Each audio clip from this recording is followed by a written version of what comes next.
Bonjour, c'est Logan et Rivaol. On est de retour pour vous présenter une petite vidéo de Devil May Cry 4 sur PS3.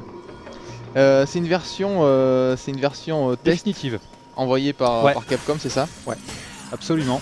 Donc le jeu édité et développé par Capcom, il sortira le 8 février prochain chez nous. Il est déjà sorti, non, il sortira très bientôt au Japon et aux États-Unis. Ouais. Et donc là tu nous fais une vidéo avec notre ami Nero, c'est ça? Nero, ouais. Nero qui est par rapport à Dante. On peut pas vraiment le dire parce que c'est un des aspects scénaristiques, on va dire, dont on va pas parler. Parce donc en fait, que voilà. Je préfère pas dire qui c'est exactement. Voilà, donc on va pas trop spoiler parce qu'il y a des choses qu'on ne peut pas dire et d'autres qu'on ne peut pas dire. Ouais.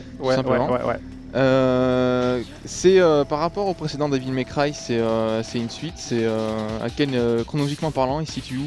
Alors c'était la grande question parce que quand j'y ai joué, il y avait plusieurs aspects scénaristiques que je trouvais assez étranges. Moi je dirais qui se déroule après le 2. Après le, d'accord. Mais j'ai un peu peur de dire une bêtise, donc bon, au pire de toute façon j'y reviendrai dans mon test. Mais là encore une fois je préfère pas parler du scénario parce que ce qui est intéressant dans cet épisode c'est que justement l'histoire est beaucoup plus développée. D'accord. Donc déjà tu as plus de personnages, beaucoup plus de cinématiques, donc ça permet justement de faire avancer l'histoire. Et c'est pas un mal puisque de toute façon un des aspects négatifs de cette série ça a toujours été son scénario. On dira ce qu'on dira, enfin ce qu'on voudra. Même celui du 3 qui était censé être plus développé n'était pas tip top. D'accord, bon, donc ça n'engage que moi encore une fois, mais bon. Ils ont profité en fait du passage nouvelle génération notamment pour travailler le scénario quoi. Notamment, et c'est pas un mal puisque moi ce que j'en ai vu, il faut savoir que le jeu a 20 missions, donc moi je suis arrivé à la 12e. Et ce que j'en ai vu c'est vrai que il y a une vraie évolution au niveau du scénario et au niveau du gameplay. D'accord. Puisque là, alors on va vous faire plusieurs vidéos. Là, la première vidéo, donc c'est avec Nero. C'est avec Nero. Nero, donc. T'es pas au début du jeu là. T'as déjà avancé un petit peu. Là, je suis à la 7e mission. Alors, je voulais vous montrer cette mission parce que au niveau des environnements, tu vois, c'est un environnement beaucoup plus organique. Oui. C'est vrai que tu t'attends pas nécessairement à trouver ce genre de niveau, de décor dans la série, qui est quand même beaucoup plus gothique, notamment le 1 et le 3. Et là c'est vrai qu'au niveau environnemental, si je puis dire, c'est vraiment bien foutu. C'est beaucoup plus éclectique que les précédents. Et c'est une vraie surprise au niveau graphique. Donc, par ailleurs le jeu est vraiment très joli. Bon alors celui-ci, c'est vrai que... Oula.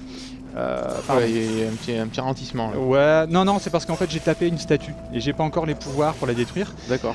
Non, j'allais dire qu'au niveau des ombres, bon, elles sont relativement mal gérées, c'est assez moche, on va dire. Par contre, après, en dehors des ombres, c'est vrai que ça reste très joli. Et alors c'est un peu dommage puisque justement c'est une version finale, donc ça sera pas corrigé quoi. Ça sera. Non, mais bon, encore une fois, personnellement, je pense que c'est vraiment un point de détail quoi. Oui, puis c'est un jeu qui a une vraie ambiance au niveau graphique, donc bon, c'est vrai qu'on s'attarde pas trop sur ce genre de détails. Non, le truc c'est que l'action, elle est comme les autres épisodes, elle est vraiment effrénée. Là, tu vois, bon, là c'est une petite phase, on va dire, de plateforme, si je puis dire. Alors le jeu aussi, dans sa construction, bon, la construction est la même que les précédents. Par contre, donc je reviens enfin sur le personnage de Nero.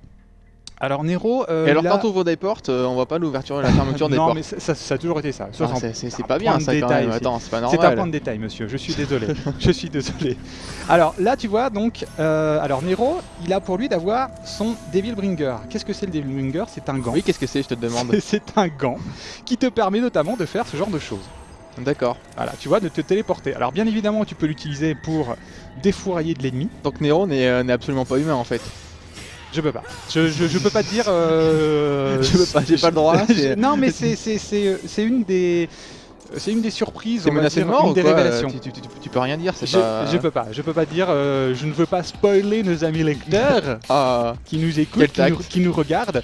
Alors donc Nero, donc il a plusieurs façons de se battre. Ah ça c'est un passage donc me connaissant. C'est vraiment qu'un vendu. Me connaissant, je pense que je vais me faire avoir. Non, là donc Nero il a 3 façons de se battre. Donc avec son épée. Donc comme tu peux le voir. Donc Ah bah voilà, hop, donc là je tombe, bon c'est pas grave. Alors, donc t'es mouru. avec son épée, tu retrouves donc les mouvements que tu trouvais déjà dans les autres épisodes. Donc tu as plusieurs techniques, donc en récupérant des orbes rouges. Alors les orbes rouges, ça te sert à acheter des items. Et tu as des âmes fières qui te permet de customiser donc tes mouvements, enfin de t'acheter des techniques. Il y a une évolution en fait entre les mouvements que tu as au début du jeu et les mouvements que tu as... Ouais, tout à fait. Bah là tu vois par exemple, bon, alors attends, je sais pas si... Donc tu vois, tu peux te faire plaisir entre l'épée et le Devil Bringer. Alors Devil Bringer, tu vois, hop, il te sert notamment à attraper l'ennemi et à lui maraver la gueule, genre, voilà, ce genre de choses. Tu vois. Au niveau du gameplay, de toute façon, ça a l'air toujours aussi sympa, quoi. C'est aussi sympa, c'est toujours aussi dynamique. La petite... Bah, non, j'allais dire quelque chose, mais... T'as pas le droit. T'as pas le droit, si, mais ce sera pour une autre gaming live. Je vous montrerai parce qu'il y a une petite surprise qui est assez bienvenue. Tu ne joues pas que Nero dans ce jeu. D'accord, donc il y a plusieurs personnages. Voilà. Alors, dernière petite chose que je vais vous montrer. Donc, Nero, lui, ne peut pas se transformer. Par contre, il peut faire appel à ça. Voilà. Alors, je vais pas vous dire ce que c'est non plus. D'accord. Parce que c'est... Donc en fait, c'est une vidéo pour ne rien dire, quoi. C'est plus visuel, on va dire. Ouais, c'est ça.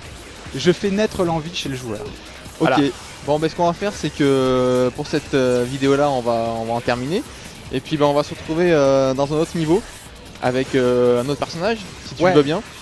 Et je vais te gâcher l'écran pour que tu perdes, ça sera plus marrant. Mais je t'en prie. Donc c'était une vidéo de Devil May Cry 4 sur PS3, une version test envoyée par Capcom. On vous laisse pour celle-ci, puis on vous dit à tout de suite pour une seconde vidéo. Ciao ciao. Salut.